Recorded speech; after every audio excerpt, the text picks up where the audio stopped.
ताली से स्वागत कर दीजिए हमारे भोजपुरी सुपरस्टार कमरिया करे लपालप और लगाए हजारों फीट में जिन्होंने अपनी आवाज दी है और हमारे उनके साहिबा उनको पंखा से स्वागत करें।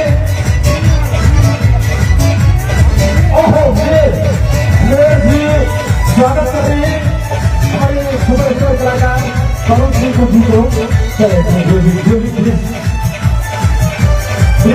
थोड़ी सा बच गए सब्जी को।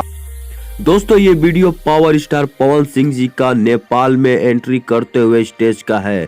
दोस्तों जब पावर स्टार पवन सिंह जी ने जब स्टेज पे एंट्री किया तो नेपाली लोगों में खलबली मच गई कि भोजपुरी का सुपरस्टार आया है पवन सिंह। पवन सिंह जी का लॉलीपॉप गाना तो पूरे देश विदेश पूरे वर्ल्ड में फेमस है। आप लोग प्लीज कमेंट कर बताइएगा कि पवन सिंह जी का ये जलवा कैसा लगा आप लोगों को। एक बार जरूर कमेंट कीजिएगा और वीडियो को लाइक और चैनल को जरूर सब्सक्राइब कीजिएगा दोस्तों।